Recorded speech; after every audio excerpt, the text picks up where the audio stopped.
بسم الله الرحمن الرحيم والحمد لله رب العالمين والصلاة والسلام على أشرف الأنبياء والمرسلين نبينا محمد وعلى آله وصحبه أجمعين وأنا أشهد أن لا إله إلا الله وحده لا شريك له وأن محمدا عبده ورسوله اللهم لا سهل إلا ما جعلته سهلا وأنت تجعل الحزن إذا شئت سهلا سبحانك لا علم لنا إلا ما علمتنا إنك أنت العليم الحكيم السلام عليكم ورحمة الله تعالى وبركاته. Nous allons parler dans cette vidéo du nationalisme. C'est un sujet que m'a suggéré un frère. Donc le nationalisme, dans le Coran, Allah subhanahu wa ta'ala nous dit يا أيها الناس إنا خلقناكم من ذكر وأنثى وجعلناكم شعوبا وقبائل لتعارفوا إن أكرمكم عند الله أتقاكم إن الله عليم خبير. Ya ayyuhan nasu inna halaknakum min dhakarin wa untha, ô hommes, nous vous avons créé d'un mâle et d'une femelle, wa ja'alnakum shu'uban wa qaba'ila lita'arafu, et nous avons fait de vous des peuples et des tribus, des peuples et des nations, pour que vous vous entreconnaissiez, pour que vous vous reconnaissiez.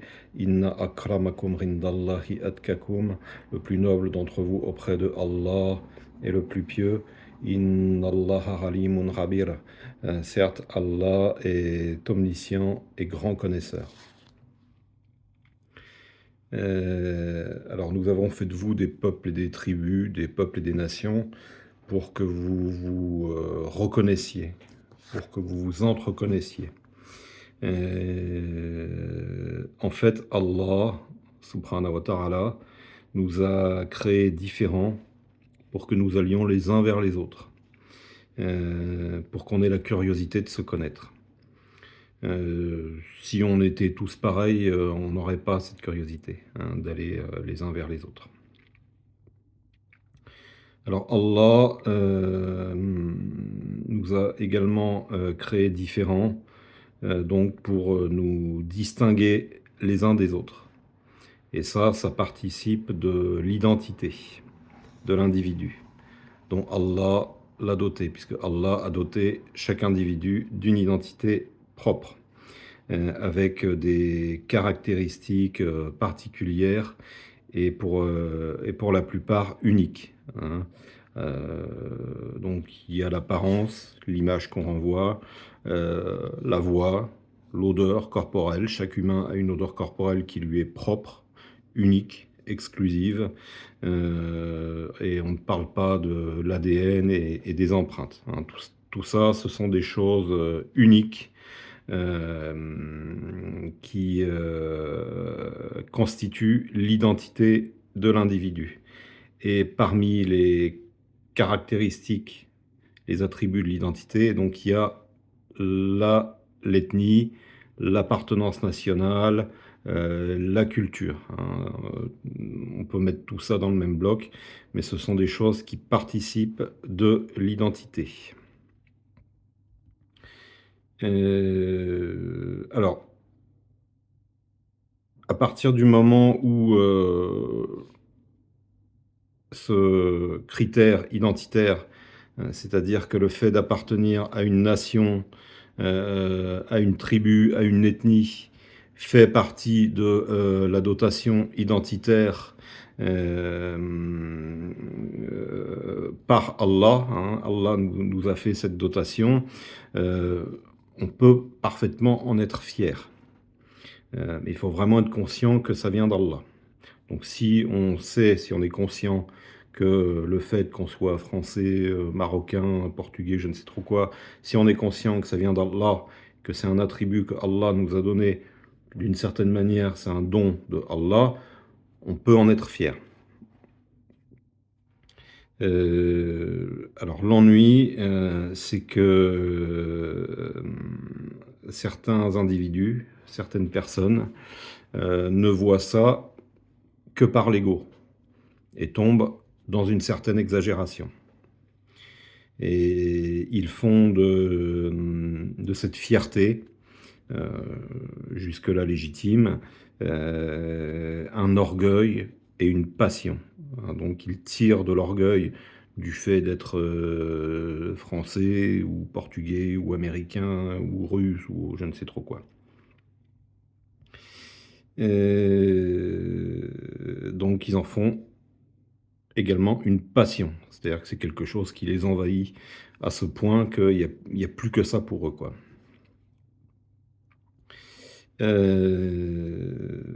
Partant de là, donc ils font de cette dotation identitaire, hein, l'identité, nationale, culturelle, ethnique, raciale, donc ils font de tout ça une fin en soi, au point de tomber dans l'adoration. Heu et là, on rentre dans le culte de la nation, donc qui constitue, le nationalisme, qui définit, le nationalisme et qui fait tomber dans le shirk. Wa ma yu'minu aktharuhum billahi illa wa hum mushrikun et la plupart d'entre eux ne croient en Allah qu'en lui donnant des associés. Alors ça, c'est une chose qu'on voit, dans beaucoup de pays dits musulmans. On a des gens qui, en parallèle de leur religion, de leur «foi» entre guillemets, ont, ce sentiment nationaliste. Et là, donc on va développer après, mais ça confine au shirk, voire c'est carrément du shirk, de l'associationnisme. Donc et la plupart d'entre eux ne croient en Allah qu'en lui donnant des associés. Donc c'est la traduction du verset. C'est-à-dire que dans le cœur, on associe à Allah la nation, la race, l'ethnie, parfois même jusqu'à en faire un culte exclusif qui, de fait oublier Allah. On tombe dans le ghafla, dans l'oubli. Alors il va de soi que, c'est un égarement total parce que, on oublie Allah subhanahu wa ta'ala en perdant de vue que Allah, lui, ne regarde pas la nationalité ou la race ou, l'ethnie ou, toutes ces choses-là, mais qu'il regarde la foi. Lui, il regarde le cœur des gens. Inna akramakum rindallahi atkakum. Le plus noble d'entre vous auprès de Allah est le plus pieux.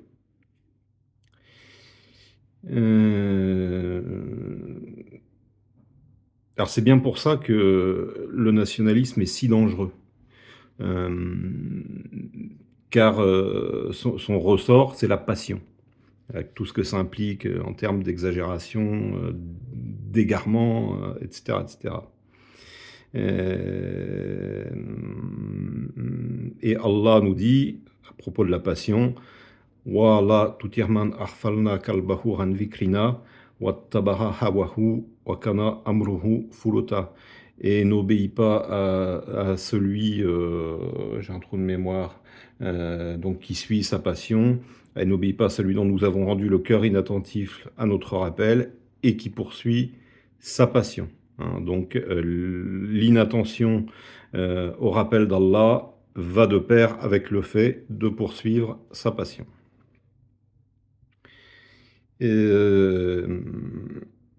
Alors partant de là, l'amour démesuré, délirant, pour la nation, pour l'appartenance nationale, pour le fait de se sentir appartenir à une nationalité, euh, faire rejeter donc à la personne qui éprouve ce sentiment et qui est sous l'emprise de cette passion, tout ce qui n'est pas en rapport avec sa nation ou qui ne relève pas d'elle.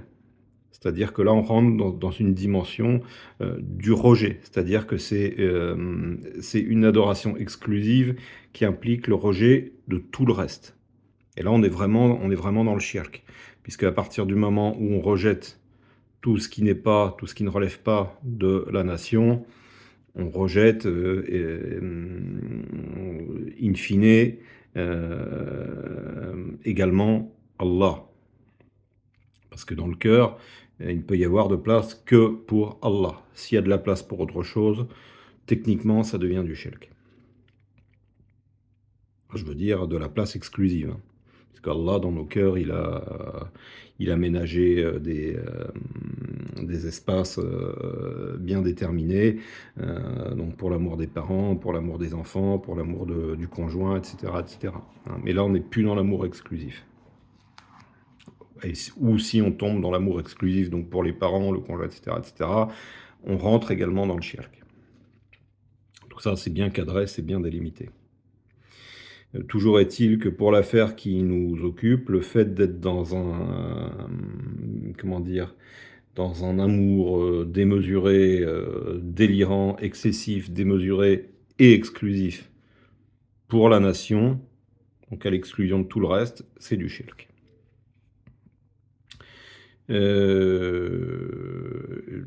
Donc on rejette tout ça avec haine, hein, puisque généralement le nationalisme s'accompagne à minima du mépris, à maxima de la haine de l'autre, hein. Moi je suis français, tout ce qui n'est pas français, je méprise, je hais, je déteste. Enfin, je dis moi je suis français, c'est un exemple, hein, parce que moi je suis français, mais on pourrait très bien dire moi je suis polonais, et tout ce qui n'est pas polonais, je méprise, je rejette, je hais. Voilà. Généralement, le nationalisme fonctionne sur ce mode. Donc de fait, ce mode de fonctionnement n'est pas compatible avec la foi, puisque la foi implique l'union, l'amour, le rapprochement. Alors il peut arriver qu'on associe la religion au sentiment nationaliste.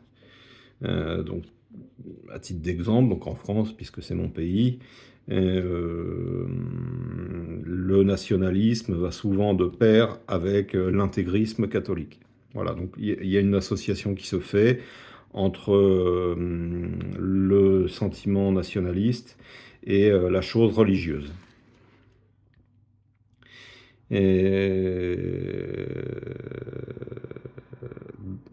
Et bon, généralement, le fait d'associer sa religion au sentiment d'appartenance nationale, ça exclut de facto toutes les autres religions. Donc on est toujours dans cette logique d'exclusion. C'est moi, il n'y a que moi, ma race, ma nation, mon identité, tout le reste c'est caca. Ça fonctionne sur ce mode.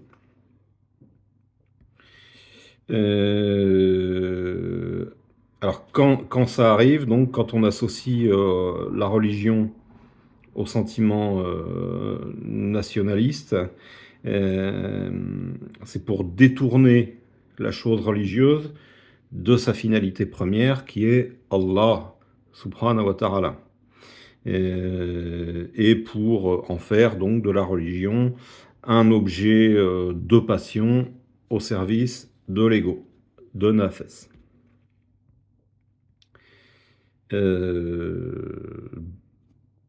Parce que effectivement, le ressort premier du nationalisme, c'est bien l'ego. Dans la mesure où ce sentiment est lié au regard qu'on a sur soi. Donc ça renvoie à soi-même. Moi, je suis français. Moi, je suis marocain. Moi, je suis chinois, etc., etc. Moi. On se regarde soi.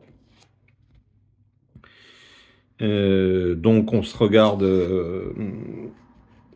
dans son appartenance nationale et ethnique, et donc Nafes se complaît et se satisfait de cette appartenance au point d'en faire un culte exclusif, donc qui s'exerce en opposition, hein. Donc à partir du moment où on se sent français, c'est en opposition à tout le reste, hein. Donc c'est contre, hein. C'est mon identité contre les autres. Donc ça fonctionne sur ce mode de l'exclusion et de l'opposition.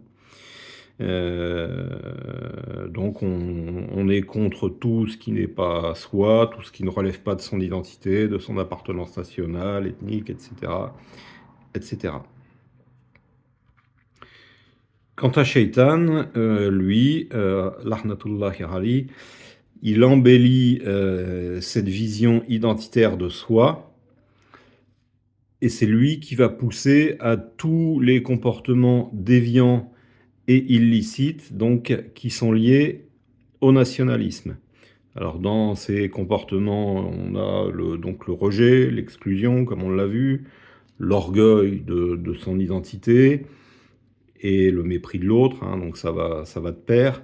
L'égoïsme, puisque le nationalisme s'accompagne du refus de partager sa terre, de partager son pays, donc l'égoïsme, la colère contre la présence étrangère, colère qui dérive vers la haine, et tout ça, ça aboutit à de la violence, qu'elle soit verbale ou qu'elle soit physique. Alors le prophète sallallahu alayhi wa sallam a dit du nationalisme, entre autres, parce qu'il a dit beaucoup de choses sur le nationalisme, alayhi salatu wassalam, délaissez-le, donc en parlant de l'esprit tribal, de l'esprit nationaliste, il a dit délaissez-le, c'est une pourriture. Et par là, il faut comprendre que c'est une pourriture pour le cœur. Et à partir du moment où c'est une pourriture pour le cœur, c'est une source d'occultation du cœur et de la lumière qui y sommeille. Hein. C'est le principe du péché. Chaque péché fait une tache noire sur le cœur. Et à force que les taches noires s'accumulent, ça fait un voile opaque, noir, et ça empêche de filtrer la lumière qu'on a au fond du cœur. Donc le nationalisme, lui, c'est une tâche à lui tout seul. C'est une pourriture à lui tout seul. Selon notre prophète, alayhi salatu wassalam. Donc délaissez-le, c'est une pourriture, donc rapporté par Muslim et Al-Bukhari.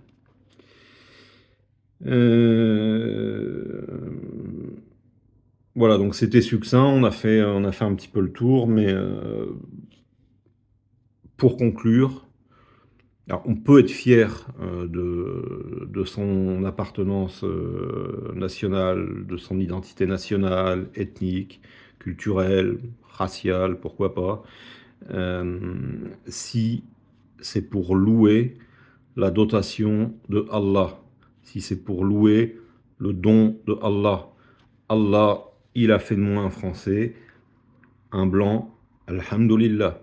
Il aurait très bien pu faire de moi un Sénégalais noir, alhamdulillah. C'est Allah qui décide, c'est Allah qui distribue les rôles, c'est Allah qui distribue les tâches, c'est Allah qui donne les attributs. Donc, quand Allah nous donne un attribut, et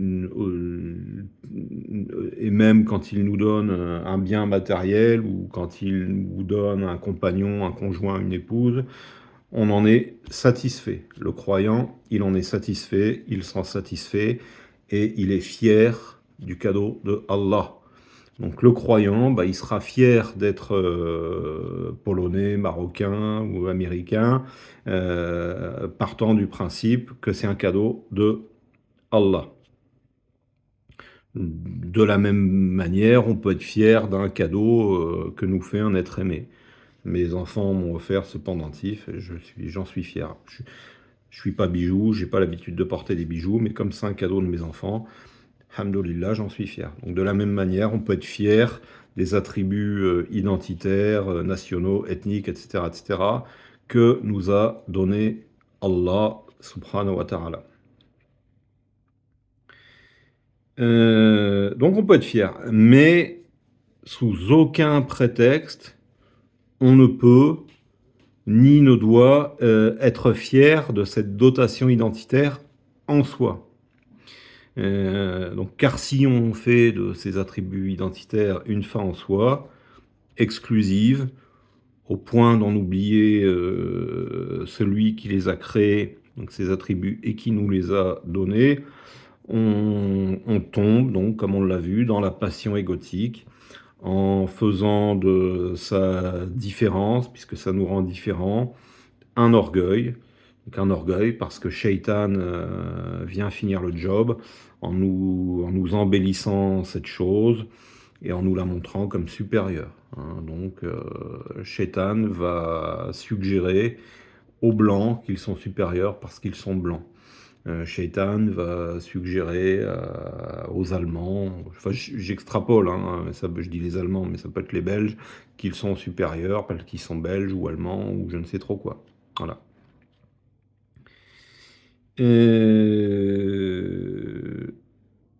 Donc,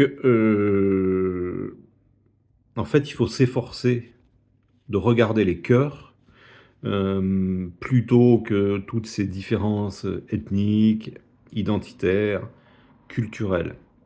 En vérité, ce qui classe un homme dans l'élite de l'humanité, ce qui fait de lui un être supérieur, selon les critères de Allah, subhanahu wa ta'ala, conformément à ce qu'il nous dit dans le Coran.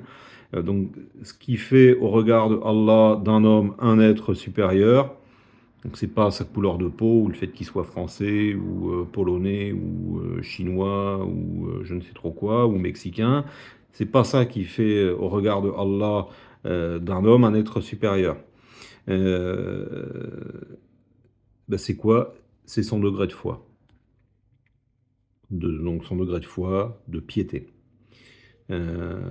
Son ihsan qui transparaît dans son comportement. Voilà. En fait, il se peut très bien que mon congénère blanc,